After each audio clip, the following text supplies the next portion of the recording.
Hi guys, this is Tsubomi, and today I will show you a little project that I have started last year. I think it was the 1st or 2nd week of May. This is an Acer palmatum of the variety Little Princess that I have bought as a nursery stock. I have chosen it because of the beautiful little leaves, and since it has a lot of trunks, I have decided to try on it a technique called air layering. This footage that I'm showing you now is from 1 week ago. I think it was the 21st of May. And here I am only checking that the new roots are formed before proceeding to cut the branch from the main tree. With this technique, you remove a ring of bark from a point in the trunk and then you wrap wet sphagnum moss around the wound in order to promote the growth of the roots. And you can see that here I wrapped it all with a clear plastic bag, like the one that you use in order to store food in the freezer. But there is some people that say that it is better to use a black plastic bag that doesn't allow the light to pass. I found that I am fine with this technique also with a clear plastic bag, and it's also useful because you are able to see when the new roots are starting to form. And I have left it alone for a whole year, but now we are ready to cut it here in this point. Okay, so let's see first where we can insert our pruners. And as you can see, in this case it's a bit tricky because the space is not so much, and you can see that I'm just using some simple pruners, not fancy tools.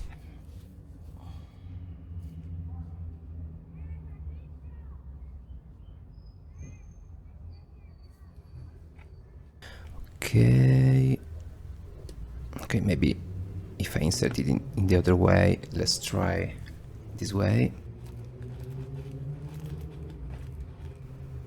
Okay, big cut.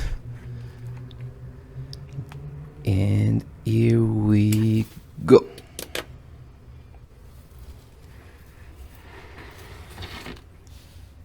Okay, it's done.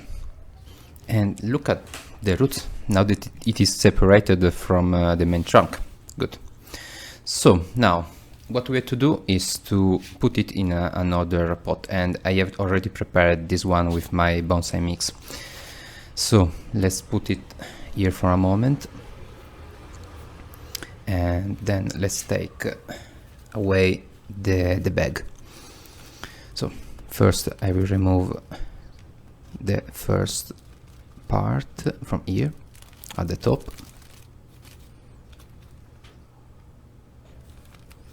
And now carefully, in order to don't damage the new roots that are really soft and fragile, so we must be sure that we don't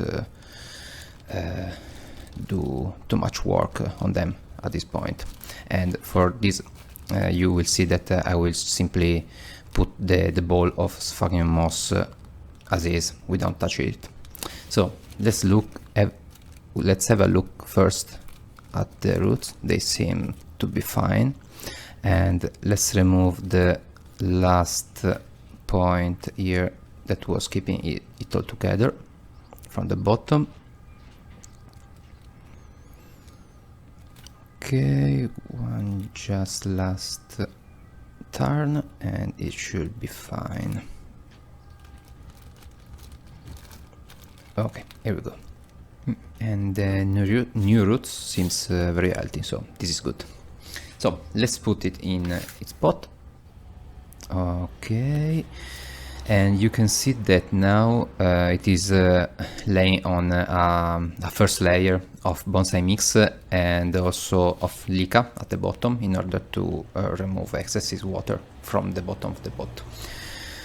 And now the next step will be to take my bonsai mix and fill the pot until all the part with the new roots is under the soil.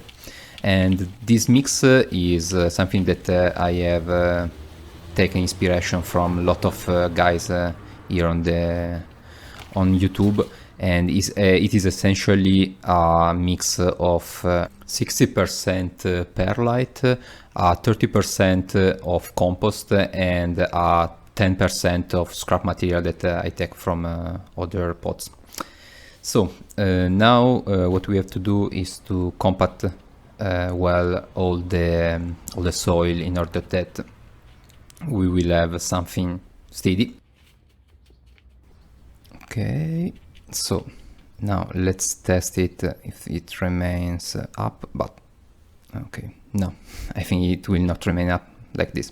So we need to use some rocks, and I've chosen these two because these are really big, and the weight will be enough in order to keep it in the right position.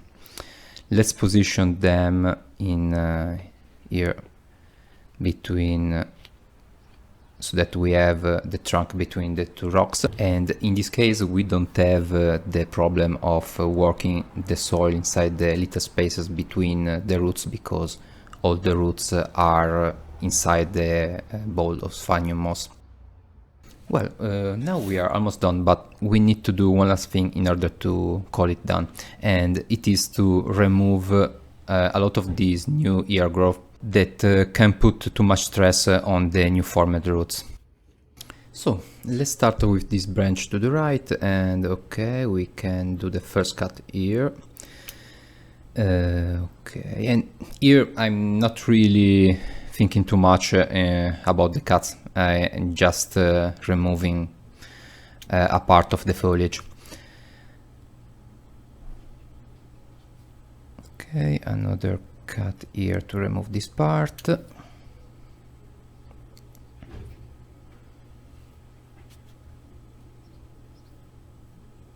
Let's remove this one, and probably the other one here at the back.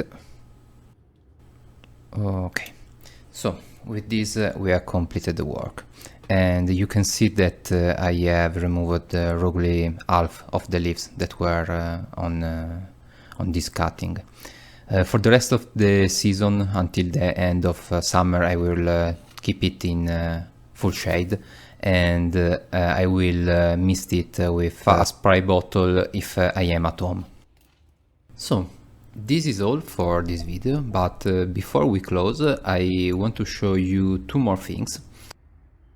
The first one is the cut that was remaining on the original plant, and as you can see, I have tried to cut it flush in order to let the plant heal properly. The second one are instead all the branches that I have removed from the other plant, and since I don't want to waste them, I will try to make cuttings and root them. So let's keep the finger crossed. And I think that this is really all for this video, so stay tuned for the next one, and bye!